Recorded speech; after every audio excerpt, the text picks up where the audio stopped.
ਵਾਹਿਗੁਰੂ। ਇੱਕ ਓੰਕਾਰ ਸਤਿਨਾਮ ਕਰਤਾ ਪੁਰਖ ਨਿਰਭਉ ਨਿਰਵੈਰ ਅਕਾਲ ਮੂਰਤ ਅਜੂਨੀ ਸੈਭੰ ਗੁਰ ਪ੍ਰਸਾਦ। ਜਿਤਾ ਜੀਉ ਪਿੰਡ ਸਭ ਤੇਰਾ, ਤੂੰ ਅੰਤਰਜਾਮੀ ਪੁਰਖ ਭਗਵਾਨ। ਦਾਸਣ ਦਾਸ ਕਹੈ ਜਨ ਨਾਨਕ, ਜਿਹਾ ਤੂੰ ਕਰਾਹੇ ਤਿਹਾ ਹਉ ਕਰੀ ਵਖਿਆਣ। ਗੁਰ ਨਾਨਕ ਪਦ ਪੰਕਜ ਬੰਧਨ, ਪਦ ਪੰਕਜ ਬੰਧਨ। ਸਿਮਰਉ ਅੰਗਦ ਦੁਖ ਨਿਕੰਦਨ। ਗੁਰ ਅਮਰਦਾਸ ਹਿਰਦੈ ਨਿਤ ਧਿਆਉ, ਹਿਰਦੈ ਨਿਤ ਧਿਆਉ। ਗੁਰ ਰਾਮਦਾਸ ਗੁਣ ਗਾਉ, ਗੁਰ ਅਰਜਨ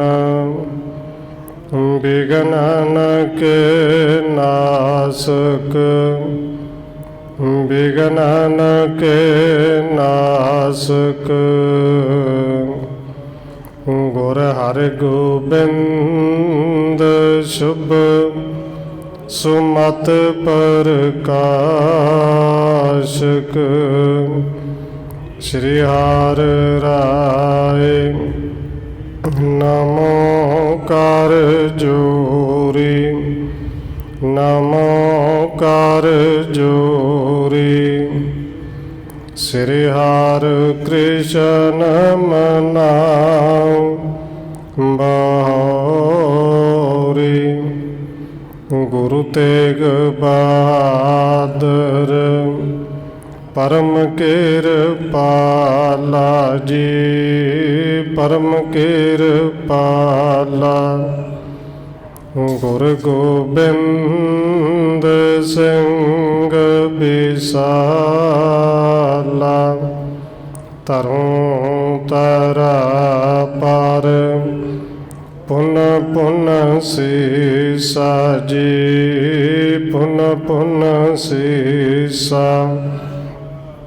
ਬੰਦੋਂ ਬਾਰ ਬਾਰ ਜਗਦੀਸ਼ਾ, ਤਰੁ ਤਰਾ ਪਰ ਪੁਨ ਪੁਨ ਸੀਸਾ ਜੀ, ਪੁਨ ਪੁਨ ਸੀਸਾ। ਬੰਦੋਂ ਬਾਰ ਬਾਰ ਜਗਦੀਸ਼ਾ।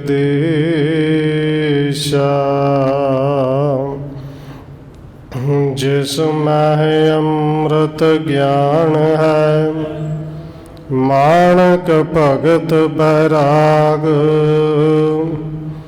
ਸ਼੍ਰੀ ਗੁਰੂ ਗ੍ਰੰਥ ਸਾਹਿਬ ਉਦਦ, ਬੰਦੋਂ ਕਰ ਅਨੁਰਾਗ।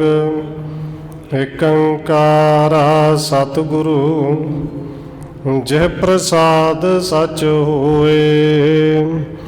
ਵਾਹਿਗੁਰੂ ਜੀ ਕੀ ਫਤਿਹ ਹੈ। ਬਿਘਨ ਬਿਨਾਸਣ ਸੋਏ। ਏਕ ਓੰਕਾਰਾ ਸਤਿਗੁਰੂ, ਜਿਹ ਪ੍ਰਸਾਦ ਸਚ ਹੋਏ। ਵਾਹਿਗੁਰੂ ਜੀ ਕੀ ਫਤਿਹ ਹੈ। ਬਿਘਨ ਬਿਨਾਸਣ ਸੋਏ। ਵਾਹਿਗੁਰੂ ਜੀ। ਸਭ ਨੇ ਮਿਲ ਸੋ ਮੰਝ ਸਮਝਾਇਓ, ਪੀਰ ਕੋਪ ਕਰ ਸਗਲ ਗਵਾਇਓ। ਗੁਰ ਸਿੱਖੇ ਤਜ ਪੁਨ ਕਰ ਜੋਰ,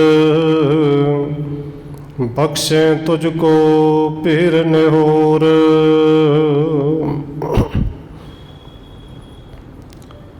ਪਰਮ ਸਨਮਾਨਯੋਗ ਸਤਿਗੁਰੂ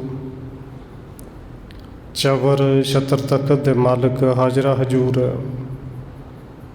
ਜ਼ਾਹਰਾ ਜਹੂਰ ਸ਼ਬਦ ਗੁਰੂ ਜੁਗੋਂ ਜੁਗ ਅਟਲ ਸਤਿਗੁਰੂ ਧੰਨ ਸ਼੍ਰੀ ਗੁਰੂ ਗ੍ਰੰਥ ਸਾਹਿਬ ਮਹਾਰਾਜ ਸੱਚੇ ਪਾਤਸ਼ਾਹ ਜੀ ਦੀ ਪਾਵਨ ਪਵਿੱਤਰ ਹਜ਼ੂਰੀ ਅੰਦਰ ਜੁੜ ਬੈਠੇ ਸਤਸੰਗੀ ਜਨੋ, ਆਪ ਜੀ ਵੱਡੇ ਭਾਗਾਂ ਵਾਲੇ ਹੋ ਜੋ ਸਤਿਕਾਰਯੋਗ ਧੰਨ ਮਾਤਾ ਰਾਜ ਕੌਰ ਜੀ ਦੇ ਪਾਵਨ ਅਸਥਾਨ ਗੁਰਦੁਆਰਾ ਮੰਜੀ ਸਾਹਿਬ ਵਿਖੇ ਸ਼ਾਮਾਂ ਦੇ ਦੀਵਾਨਾਂ ਦੀਆਂ ਹਾਜ਼ਰੀਆਂ ਭਰ ਰਹੇ ਹੋ। ਆਓ ਰੋਜ਼ਾਨਾ ਦੀ ਤਰ੍ਹਾਂ ਧੰਨ ਗੁਰੂ ਅਰਜਨ ਦੇਵ ਮਹਾਰਾਜ ਸੱਚੇ ਪਾਤਸ਼ਾਹ ਜੀ ਦੀ ਚੱਲ ਰਹੀ ਲੜੀਵਾਰ ਇਤਿਹਾਸ ਕਥਾ ਦੇ ਨਾਲ ਅਗਲੇਰੀ ਸਾਂਝ ਪਾਉਣ ਤੋਂ ਪਹਿਲਾਂ ਅਸੀਸ ਬਖਸ਼ਿਸ਼ ਕਰੋ ਜੀ, ਰਸਨਾ ਨੂੰ ਕਰੋ ਪਵਿੱਤਰ। ਜਿਤਨੇ ਵੀ ਜੁੜ ਬੈਠੇ ਹੋ ਲਵਾਓ ਹਾਜ਼ਰੀ, ਆਖੋ ਜੀ ਵਾਹਿਗੁਰੂ ਜੀ ਕਾ ਖਾਲਸਾ ਵਾਹਿਗੁਰੂ ਜੀ ਕੀ ਫਤਿਹ। ਸਭ ਨੇ ਮਿਲ ਸੋ ਮੰਝ ਸਮਝਾਇਓ, ਪੀਰ ਕੋਪ ਕਰ ਸਗਲ ਗਵਾਇਓ। ਕਵਿਰਾਜ ਕਵੀ ਸੰਤੋਖ ਸਿੰਘ ਜੀ ਅੱਗੇ ਲਿਖਦੇ ਨੇ ਕਿ ਜਿਵੇਂ ਕੱਲ ਪਿਛਲੇ ਪ੍ਰਕਰਨਾਂ ਵਿੱਚ ਆਪ ਜੀ ਨੇ ਸਰਵਣ ਕੀਤਾ ਸੀ ਭਾਈ ਮੰਝ, ਧੰਨ ਗੁਰੂ ਅਰਜਨ ਦੇਵ ਮਹਾਰਾਜ ਜੀ ਦੇ ਚਰਨਾਂ ਵਿੱਚ ਸਿੱਖੀ ਦੀ ਦਾਤ ਲੈਣ ਗਿਆ ਔਰ ਗੁਰੂ ਸਾਹਿਬ ਜੀ ਨੇ ਕਿਹਾ ਕਿ ਮੰਝ ਸਿੱਖੀ ਦੇ ਉੱਤੇ ਸਿੱਖੀ ਨਹੀਂ ਟਿਕ ਸਕਦੀ, ਪਹਿਲੋਂ ਉਹ ਸਿੱਖੀ ਛੱਡ, ਉਹ ਪੀਰਾਂ ਦੀਆਂ ਉਹ ਕਬਰਾਂ ਆਪਣੇ ਘਰੋਂ ਢਾਹ ਕੇ ਬਾਹਰ ਸੁੱਟ। ਔਰ ਭਾਈ ਮੰਝ ਨੇ ਉਹ ਪੀਰ ਦੀ ਕਬਰ ਵੀ ਢਾਹ ਦਿੱਤੀ। ਜਿਵੇਂ ਗੁਰੂ ਸਾਹਿਬ ਦੇ ਬਚਨ ਕਹੇ ਸਨ, ਹੌਲੀ ਹੌਲੀ ਕਰਕੇ ਕੁਝ ਮੱਝਾਂ ਮਰ ਗਈਆਂ, ਸਮਾਂ ਇਵੇਂ ਦਾ ਆਇਆ, ਕੁਝ ਵੇਚਣੀਆਂ ਪਈਆਂ, ਘੋੜੀਆਂ ਨਹੀਂ ਰਹੀਆਂ, ਜ਼ਮੀਨਾਂ ਨਹੀਂ ਰਹੀਆਂ।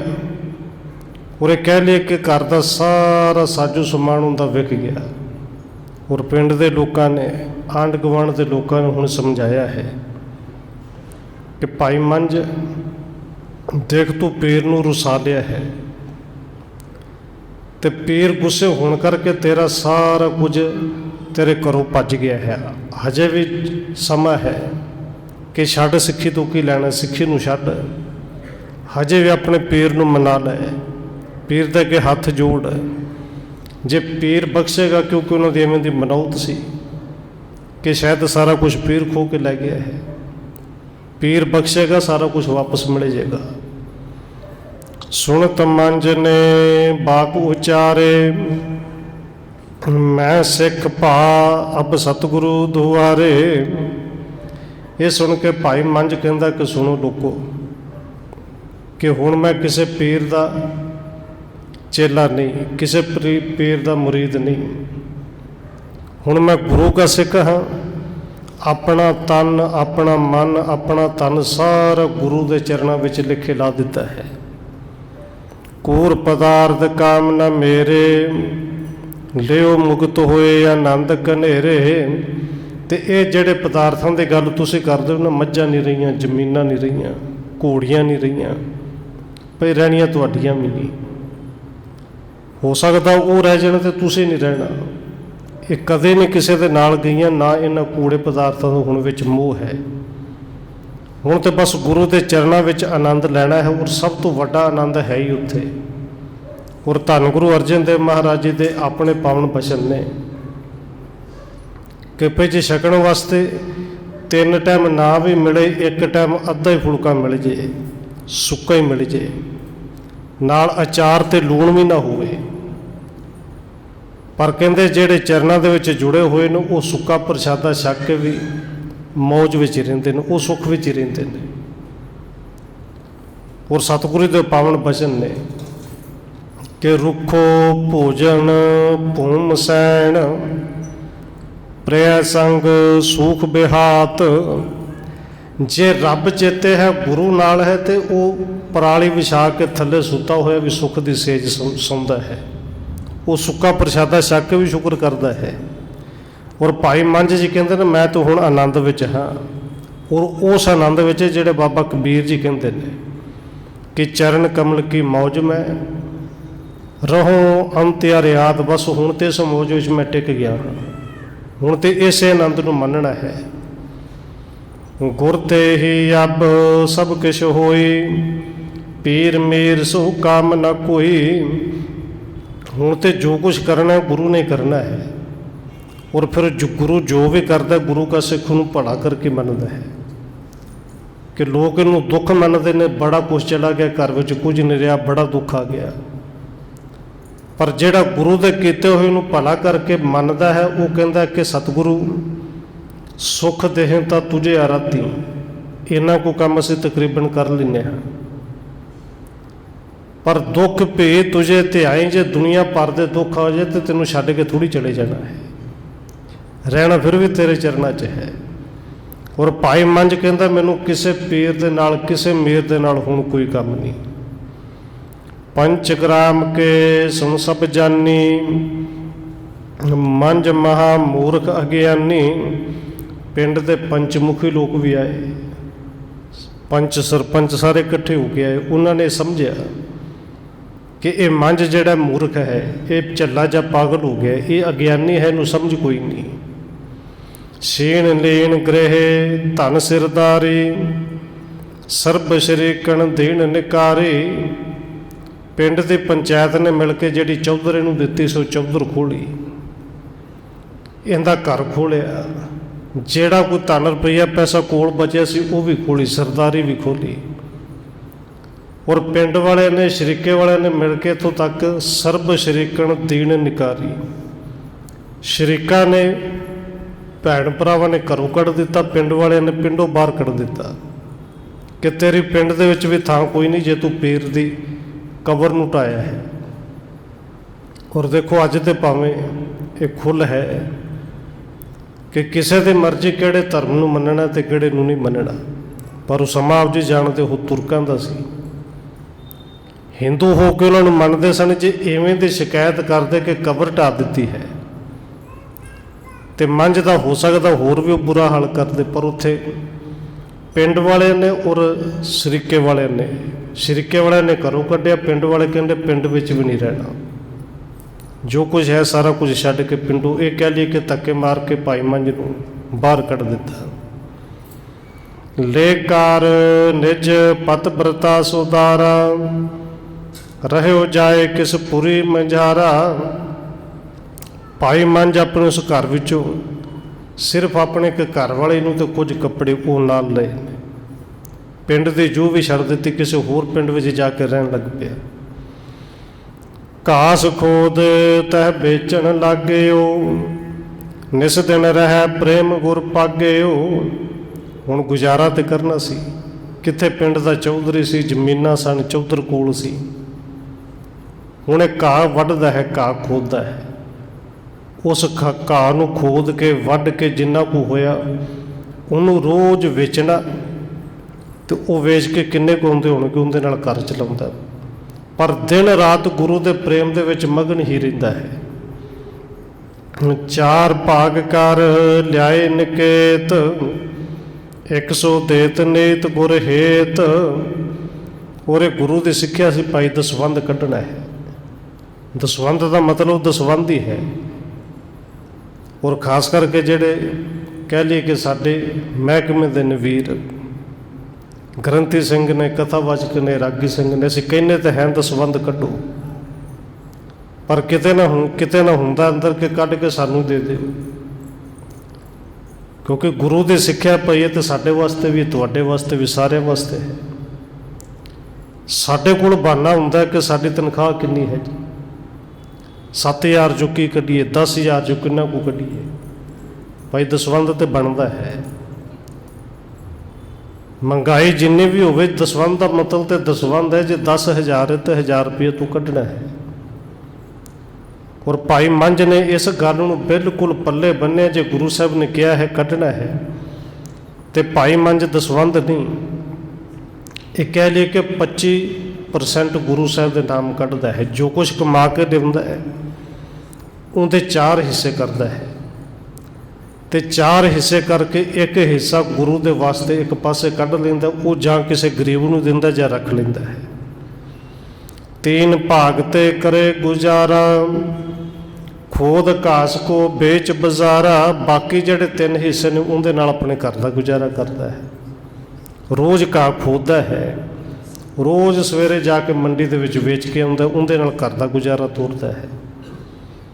ਕਰਿਓ ਬਤੀਤਣ ਕੇਤਕ ਕਾਲ, ਸਿਮਰਿਓ ਤਬ ਸ੍ਰੀ ਗੁਰੂ ਕਿਰਪਾਲ। ਇਸੇ ਤਰ੍ਹਾਂ ਭਾਈ ਮੰਝ ਨੇ ਕਈ ਮਹੀਨੇ ਬਤੀਤ ਕੀਤੇ, ਘਾਹ ਖੋਦਦਾ ਹੈ, ਸਿਮਰਨ ਕਰਦਾ ਹੈ, ਘਰ ਦਾ ਗੁਜ਼ਾਰਾ ਚਲਾਉਂਦਾ, ਗੁਰੂ ਦੇ ਨਿਮਿਤ ਕੱਢ ਕੇ ਲੋੜਵੰਦਾਂ ਨੂੰ ਛਕਾਉਂਦਾ ਹੈ। ਕਈ ਮਹੀਨੇ ਜਦੋਂ ਸਮਾਂ ਬੀਤਿਆ, ਧੰਨ ਗੁਰੂ ਅਰਜਨ ਦੇਵ ਮਹਾਰਾਜ ਜੀ ਕਿਰਪਾ ਦੇ ਘਰ ਵਿੱਚ ਆਏ ਤੇ ਭਾਈ ਮੰਝ ਨੂੰ ਯਾਦ ਕਰਦੇ ਨੇ ਕਿ ਸਿੱਖੋ ਉਸ ਮੰਝ ਬਾਰੇ ਕੋਈ ਖਬਰ ਹੈ। ਉਹ ਸਿੱਖੀ ਲੈਣ ਆਇਆ ਸੀ।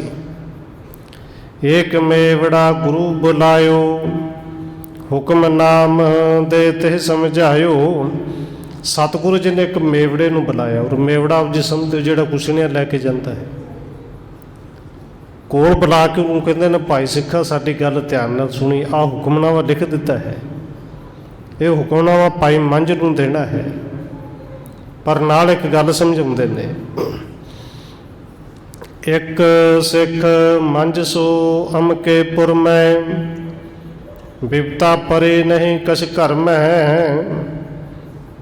ਸਤਿਗੁਰੂ ਜੀ ਕਹਿੰਦੇ ਨੇ, ਇੱਕ ਸਿੱਖ ਮੰਝ, ਭਾਈ ਇੱਕ ਸਿੱਖ ਹੈ ਜਿਹਦਾ ਨਾਮ ਮੰਝ ਹੈ, ਅਮਕੇਪੁਰ ਮੈਂ ਫਲਾਣੇ ਪਿੰਡ ਦੇ ਵਿੱਚ ਰਹਿੰਦਾ। ਕਹਿ ਲਈਏ ਕਿ ਐਡਰੈਸ ਦੇ ਦਿੱਤਾ ਕਿ ਫਲਾਣੇ ਪਿੰਡ ਦੇ ਵਿੱਚ ਮੰਝ ਨਾਂ ਦਾ ਸਾਡਾ ਸਿੱਖ ਰਹਿੰਦਾ ਹੈ, ਤੇ ਉਹਨੂੰ ਬੜੀ ਵਿਪਤਾ ਪਈ ਹੈ, ਘਰ ਵਿੱਚ ਉਹਦੇ ਕੁਝ ਨਹੀਂ।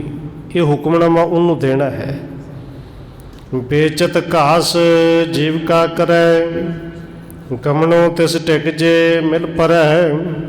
ਔਰ ਸਤਿਗੁਰੂ ਜੀ ਨਿਸ਼ਾਨੀ ਵੀ ਦੱਸਦੇ ਨੇ, ਭਾਈ ਮੰਝ ਨੂੰ ਜਾ ਕੇ ਲੱਭਣਾ, ਉਹ ਘਾਹ ਵੇਚਦਾ ਹੈ, ਘਾਹ ਵੱਜ ਕੇ ਘਰ ਵੇਚ ਕੇ ਘਰ ਦੀ ਜੀਵਕਾ ਚਲਾਉਂਦਾ, ਰੋਜੀ ਰੋਟੀ ਚਲਾਉਂਦਾ। ਭਾਈ ਉਹਨੂੰ ਜਾ ਕੇ ਮਿਲੋ। ਲਿਹੋ ਰਜਤ ਪਾਣ ਇੱਕ ਬਿਸੰਤ ਤਹਿ, ਦੇਹੋ ਹੁਕਮਨਾਮਾ ਪੁਨ ਕਰਮ ਹੈ। ਇਹ ਹੁਕਮਨਾਮਾ ਭਾਈ ਮੰਝ ਨੂੰ ਦੇਣਾ ਹੈ, ਤੇ ਭਾਈ ਸਿੱਖਾ ਹੁਕਮਨਾਮਾ ਬਾਅਦ ਵਿੱਚ ਦੇਣਾ ਹੈ। ਪਹਿਲੋਂ ਲਿਹੋ ਰਜਤ ਪਾਣ ਇੱਕ ਬਿਸੰਤ ਤਹਿ, 20 ਤੇ 21। ਪਹਿਲੋਂ 21 ਰਜਤ ਪਨ ਉਹਦੇ ਤੋਂ ਲੈਣੇ ਨੇ, 21 ਚਾਂਦੀ ਦੇ ਸਿੱਕੇ ਲੈਣੇ ਨੇ। ਦੇਖੋ ਆ ਜਿਹੜੇ ਹੁਣ 1 ਵਾਲੇ ਸਿੱਕੇ ਚੱਲਦੇ ਨੇ, ਉਹ ਬਜ਼ੁਰਗ ਜਾਣਦੇ ਨੇ, ਪੁਰਾਣੇ ਸਮੇਂ 'ਚ ਚਾਂਦੀ ਦੇ ਚੱਲਦੇ ਸਨ। ਇਹ ਕਹਿ ਲਈਏ ਕਿ 21 ਰੁਪਈਏ ਪਹਿਲੋਂ ਲੈਣੇ ਨੇ, ਬਾਅਦ ਵਿੱਚ ਹੁਕਮਨਾਮਾ ਦੇਣਾ ਹੈ। ਹੁਕਮ ਮੇਵੜਾ ਲੈ ਕਰ ਗਇਓ, ਵੇਚਤ ਘਾਸ ਬਿਲੋਕਤ ਭਇਓ। ਕਿਉਂਕਿ ਹੁਣ 21 ਰੁਪਈਏ ਜਾਂ ਚਾਂਦੀ ਦੇ 21 ਰੁਪਈਏ ਸੁਣ ਕੇ ਲੱਗਦਾ ਹੋਵੇਗਾ ਕਿ 21 ਰੁਪਈਏ, ਪਰ ਜਦੋਂ ਦੀ ਗੱਲ ਹੈ 21 ਰੁਪਈਏ ਅੱਜ ਤੇ 21 ਲੱਖ ਵਰਗੇ ਹੋਣਗੇ। ਆ 20-25 ਸਾਲ ਦੀ ਪਹਿਲੋਂ ਦੀ ਗੱਲ ਹੈ ਨਾ, 5-5 ਰੁਪਈਏ ਵੀ ਬੜੀ ਕੀਮਤ ਸੀ ਜੀ। 25-30 ਸਾਲ 7 ਰੁਪਏ 8 ਰੁਪਏ ਕਿਲੋ ਚੀਨੀ ਸੀ, ਪਰ ਉਹ ਸਮੇਂ 21 ਰੁਪਈਏ ਲੈਣੇ ਨੇ ਤੇ ਬਾਅਦ ਵਿੱਚ ਹੁਕਮਨਾਮਾ ਦੇਣਾ ਹੈ। ਔਰ ਗੁਰੂ ਕੇ ਸਿੱਖ ਨੇ ਤਾਂ ਹੁਕਮ ਮੰਨਣਾ ਸੀ। ਮੇਵੜੇ ਨੇ ਗੁਰੂ ਸਾਹਿਬ ਦਾ ਹੁਕਮ ਮੰਨਿਆ, ਉਹ ਚਲਾ ਗਿਆ। ਜਿੱਥੇ ਉਹ ਘਾਹ ਵੱਢਣ ਵਾਲਾ ਭਾਈ ਮੰਝ ਹੈ, ਉਹ ਜਾ ਕੇ ਪੁੱਛਿਆ ਕਿ ਮੰਝ ਕੌਣ ਹੈ। ਭਾਈ ਮੰਝ ਨੂੰ ਜਦੋਂ ਮਿਲਦੇ ਨੇ ਕਿ ਤੁਹਾਡਾ ਨਾਮ ਮੰਝ ਹੈ, ਤੇ ਭਾਈ ਮੰਝ ਜੀ ਕਹਿੰਦੇ ਨੇ, ਹਾਂ ਮੈਂ ਹੀ ਮੰਝ ਹਾਂ। ਪੈਵਰੇ ਪਵਣਾ ਮੰਝ ਸੁਣਾਇਓ, ਤੁਝ ਪਰ ਹੁਕਮ ਗੁਰੂ ਕੋ ਆਇਓ। ਜਿਹੜਾ ਮੇਵੜਾ ਗਿਆ, ਜਦੋਂ ਭਾਈ ਮੰਝ ਨੇ ਕਿਹਾ ਕਿ ਮੈਂ ਹੀ ਮੰਝ ਹਾਂ, ਇਹ ਮੇਵੜਾ ਕਹਿੰਦਾ ਕਿ ਭਾਈ ਮੰਝ ਜੀ ਪੈਰੀ ਪਾਉਣਾ, ਕਿਉਂਕਿ ਉਦੋਂ ਇਸੇ ਤਰ੍ਹਾਂ ਚੱਲਦਾ ਸੀ, ਪੈਰੀ ਪਾਉਣਾ ਸਤ ਕਰਤਾਰ। ਔਰ ਨਾਲ ਹੀ ਕਹਿ ਦਿੱਤਾ, ਤੁਝ ਪਰ ਹੁਕਮ ਗੁਰੂ ਕੋ ਆਇਓ। ਭਾਈ ਤੁਹਾਡੇ ਤੇ ਹੁਕਮ ਕੀਤਾ ਗੁਰੂ ਸਾਹਿਬ ਜੀ ਨੇ, ਗੁਰੂ ਸਾਹਿਬ ਜੀ ਨੇ ਹੁਕਮਨਾਮਾ ਲਿਖ ਕੇ ਤੁਹਾਡੇ ਲਈ ਭੇਜਿਆ ਹੈ। ਸੁਣਤ ਪ੍ਰੇਮ ਤੇ ਗਦ ਗਦ ਹੋਵਾ, ਭਇਓ ਪ੍ਰਸੰਨ ਗੁਰੂ ਸਿੱਖ ਜੋਵਾ। ਇਹ ਸੁਣ ਕੇ ਭਾਈ ਮੰਝ ਤੇ ਉਹਦੀ ਖੁਸ਼ੀ ਦਾ ਟਿਕਾਣਾ ਹੀ ਕੋਈ ਨਹੀਂ, ਗਲਾ ਭਰ ਆਇਆ, ਗਦਾ ਗਦ ਹੋ ਗਿਆ। कि धन गुरु अर्जन देव महाराज जी ने मैनू अपना सिख बना लिया है, उन्होंने अपना मैनू समझिया है, तां चेते किया है। बार बार कर नमो उचारे, धन धन बड़ भाग हमारे। वो सिख ने तो एक बारी कहा कि पैरी पाउना, तो भाई मंझ बार बार उस सिख के पैरों में नमस्कार करे, तो नाले कहते ने भाई सिखा मेरे वड्डे भाग ने, मैं धन धन दे योग हो गया। धन गुरु अर्जन देव जी महाराज जी ने मेरे लिए हुक्मनामा भेजा है, मैनू चेते किया है, मैं तो वड्डे भागां वाला हो गया। जिस ते सतगुरु सुमरियो मोहे, हुक्म दिखावो मम सुख होए। क्योंकि इदों वड्डे भाग किहड़े होने ने कि गुरु साहब जी ते लखां सिख ने, तो उन्हां विचों जे मैनू गुरु साहब ने चेते किया, बड़े वड्डे भाग ने। भाई सिखा लिया दिखा हुक्मनामा गुरु साहब जी का, गुरु साहब ने की हुक्म भेजा है। हेर हेर दृग शीतल करो, पुन जिम लिखियो शेष तिस धरो। मैं हुक्मनामे के दर्शन करके वेख वेख के अपने हिरदे नूं अंदर नूं ठंडा करा, अंदर ठंड पवे। फिर जिमें गुरु साहब ने हुक्म किया है, मैं उस हुक्म नूं सिर मत्थे ते प्रवान करा मन्ना। सुनत मेवड़े कीन बखान, देहो रजत पान इक्कीस आन। ये सुन के भाई मेवड़ा कहता कि भाई मंझ है, क्योंकि मेवड़े ने पहले सुनिया भी सी, आके हालत वेख भी ली, पर फिर भी गुरु साहब का हुक्म सी कि भाई मंझ पहलों 21 रुपये दे, चांदी दे 21 रुपये गिन के दे, ये हुक्मनामा बाद विच मिलेगा। लेहो हुक्मनामा पुन पाछे, गुरे आग्या इम है सुख बांछे। भाई मंझ एक गुरु का हुक्म मेरे लिए इस तरह है कि 21 रुपये चांदी दे 21 सिक्के पहलों लैने ने, हुक्मनामा बाद विच देना है। सुनत मंझ अत उत्सव ठाटे, सतगुर मिलत शीस के साटे। और तुसीं देखो कि उन्हां दिनां दे विच कि जदों भाई मंझ जी घाह वढ के लिआउंदे ने, वेचदे ने, ते घाह इन्ने दे विच दा सी 5 पैसे 10 पैसे 20 पैसे, उहदे चों गुरु दे निमित्त भी पैसे कढने, चौथा हिस्सा घर दा गुजारा भी करना। पर 21 रुपये सुन के भाई मंझ ने बिल्कुल किसी तरह का कोई चिंता ही नहीं की, फिक्र नहीं किया, बड़े आनंद दे विच कि सतगुरु मिलत शीस के साटे, कि सतगुरु का हुक्मनामा तो जे सिर वढ़ के भी सिर बदले भी मिल जाए तो तां भी कोई सस्ता है, बड़ा सस्ता है। 21 रुपये तो गल ही कोई नहीं।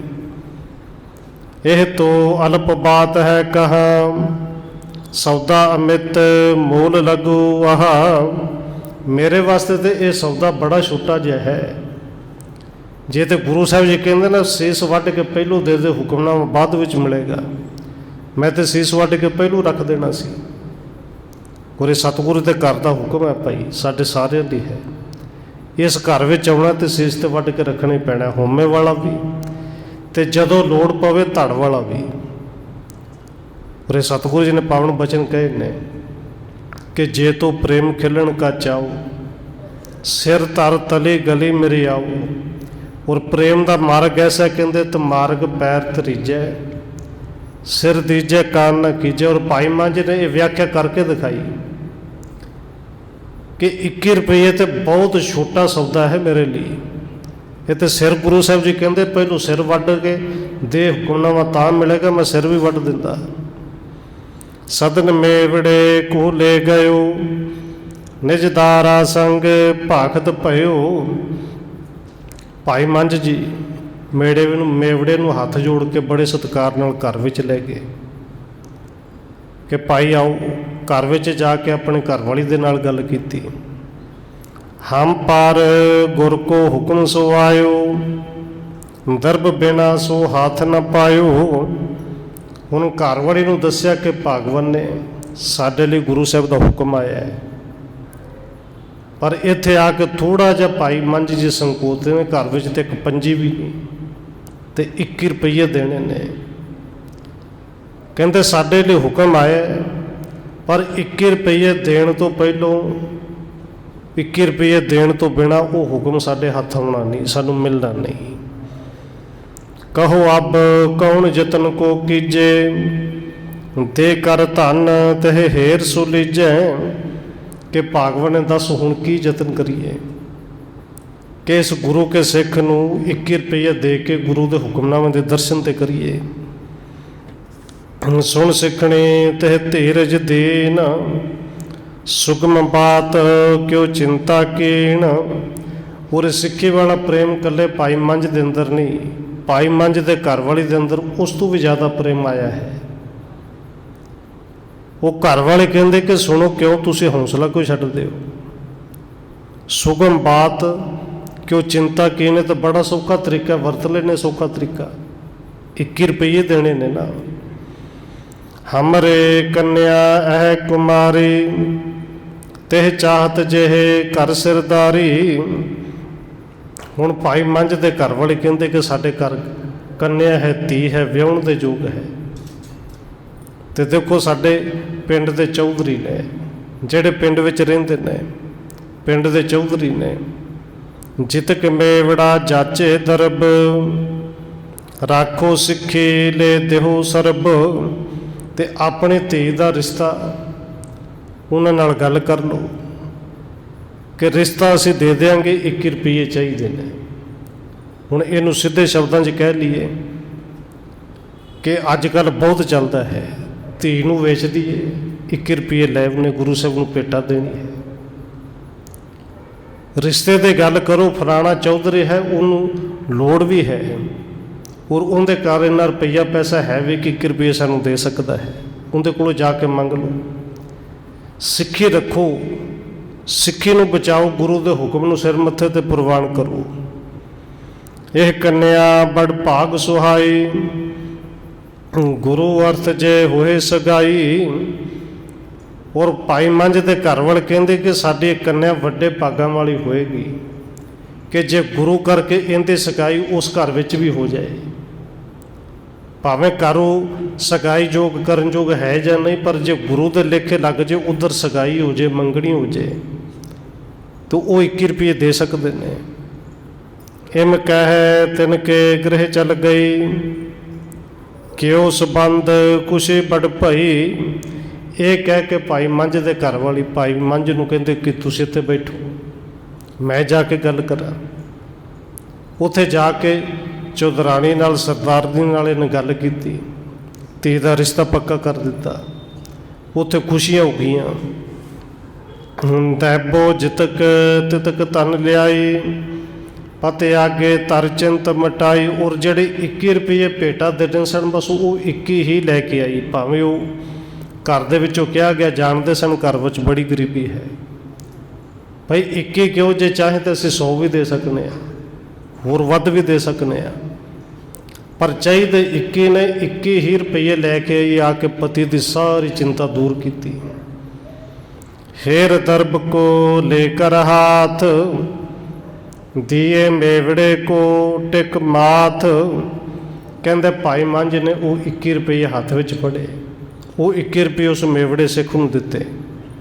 मेवड़े नूं दे के 21 रुपये मेवड़े के चरणों च भाई मंझ ने मत्था टेकिया कि गुरु के बेटा है, गुरु का सिख लैन आया है, भाई तेरे चरणों च भी नमस्कार है, साडी गुरु के चरणों च भी नमस्कार। लीन हुक्मनामा आन दयो, कर कर मस्तक पुन पुन बंधेओ। कहते भाई मंझ ने हुक्मनामा लिया, इन्ना आनंद मिलिया, इन्ना सुख मिलिया कि हुक्मनामे के दर्शन करन तो पहलों सिर ते रखिया, उस हुक्मनामे नूं मत्थे ते रखिया, बार बार नमस्कार की। अत प्रसन्नता चित उपजाए, जन गुर मिले प्रेम अधिकाई।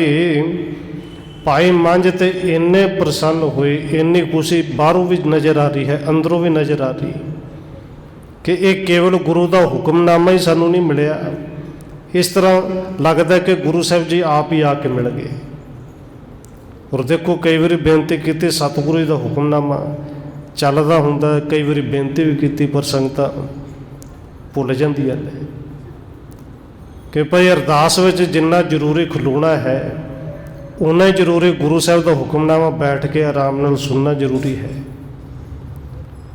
क्योंकि सानू लगता है कि कोई गल नहीं, भाई साहब बोलते पे ने बोली जाना, असीं मत्था टेकना, असीं घूमी जाना बस, इत्थे भी मत्था टेको उत्थे भी टेको। ये सानू जे ही नहीं समझ आई कि हुक्मनामा हुंदा भाई, सानू वेख के भी समझ नहीं आउंदी। हुण तो गुरबाणी दे कथा चैनल टीवी ते गुरु के सिखां दे घर घर विच चलदे ने, सानू उत्थों वेख के तो समझ आ जाए, वो बेनती सुन के तो समझ आ जाए। पर फिर भी जे बार बार करनी पवे तो महसूस कर लग्या भी हुंदा है। पर भाई मंझ ने उस हुक्मनामे नूं हले दर्शन नहीं किते, बस इस तरह लगता कि जिवें गुरु साहब जी आप ही आके मिल गए ने। बहुर घास बेच कर आयो, अणक प्रकार आहार खवायो। और उस मेवड़े ने भाई मंझ दे घरों आके पानी का गिलास भी नहीं सी पीता कि गुरु साहब का हुक्म है। पहलों 21 रुपये लैने ने, फिर हुक्मनामा देना, फिर कुछ छकना छकाना। हुण 21 रुपये तो भाई मंझ ने दे दिते, पानी का गिलास छका दिता। तो भाई मंझ कहते हैं कि थोड़ी देर बैठो, लंगर भी तैयार करना, घर विच है कुछ नहीं। भाई मंझ गया, घाह वेच के जो कुछ मिले उनकी रस्त लैके आया, लंगर तैयार किया, फिर उस मेवड़े नूं छकाया। निसमय सेवा कीण बनाए, गुरु वार्ता बूझ रहा है। वो मेवड़ा एक रात भाई मंझ दे कर रहा, तो भाई मंझ ने जिथे रात नूं लंगर छकाया, उस सिख दे कोल बैठ के अद्धे रात तक गुरु साहब दी गल्लां बातां सुनिया कि सतगुरु दी गल्लां बातां सुनाओ, उस घर की सेवा किवें है, गुरु साहब जी बख्शिश उन्हां दी किरपा किवें है। गुरु दियां कथा कहानियां सारी रात चलदियां रहियां। भई प्रात गुर सिमरत जागे, मनमो प्रेम रंग कर पागे। भावें अद्धे रात तो वध गुरु दियां कथा कहानियां चलदियां रहियां, पर गुरु के सिखां दा जिन्हां दा नेम हुंदा है। देखो कई बारी तो बहाना हुंदा ना कि सानू रात 11 बजे सुते, 12 बजे सुते, नींद नहीं आई। पर जिन्हां दा सुभाव बनिया हुंदा ना कि जे 3:30 बजे उठना है, वो भावें 1 बजे भी सौण कुदरती है, वो 3:30 बजे जाग खुलती है। वो भावें फिर कहे कि 2 मिनट बाद उठे, वो फिर बाद विच पता लगता कि 2 मिनट 2 घंटे जाके पूरे हुंदे ने। पर एक बार गुरु आवाज़ दे के उस वेले उठाउंदा जरूर है। भाई मंझ अपने समय ते पैर रात रहते उठे ने, गुरु का सिख उठिया है, इशनानपण किया, गुरु के प्रेम के रंग दे विच फिर भिजे, गुरु साहब दे सिमरन करते हैं। करियो मेवड़ा विदा उचारी, नमो करो गुर केर अगारी। उस मेवड़े सिख नूं भाई मंझ ने उनके घर वाली ने जल पानी छकाया। मेवड़ा जिहड़ा दिन चढ़े उथों विदा हो गया, और मेवड़े नूं चलण लग्या भाई मंझ ने फिर मत्था टेकिया कि ये जिहड़ी नमस्कार है ये गुरु साहब दे अगे जाके मेरे वल्लों करनी है, साडे वल्लों करनी है। बहुर घास को आप सिधारा, सिमर सतगुर नाम सुखारा। कहंदे भाई मंझ फिर जिहड़ी किरत सी कि घाह वढ के लियाउणा है, उन्होंने वेचना है, तो शाम नूं प्रशादा ताईं तैयार होना है। वो घाह वढण वास्ते चला गया, और सिमरत सतगुरु नाम सुखारा। गुरु का नाम सिमरन करन करके वो बड़ा सौखा रहिंदा है। सारा कुछ करके भी उन्होंने नहीं लगता कि बड़ा औखा है, ये करके भी सारा कुछ बड़ा सौखा रहिंदा है। बेचे घास जीविका करही, मन विकार सगरे पर हरही। कहंदे भाई मंझ जिस तरह घाह वेचदा है, घर का गुजारा करता है, और मन के सारे जिहड़े विकार ने वो गुरु का सिमरन करन करके अंदरों दूर हो गए। ये पहला हुक्मनामा है कि जिहड़ा मेवड़ा लैके आया 21 रुपये दिते, मेवड़ा चला गया, भाई मंझ आपे नहीं उस तरह की कार करता है, गुरु का सिमरन करता है। कवि संतोख सिंह जी ने इत्थे अध्याय खत्म किया है, अगला अध्याय भावें इत्थों ही शुरू है, पर यह अध्याय आपां कल तो शुरू करांगे। आओ 1-2 मिनट होर रसना दे नाल हाज़री लवाइए, फिर समाप्ति है जी। होईयां भुल्लां दी खिमा। ਵਾਹਿਗੁਰੂ ਵਾਹਿਗੁਰੂ ਵਾਹਿਗੁਰੂ ਵਾਹਿਗੁਰੂ।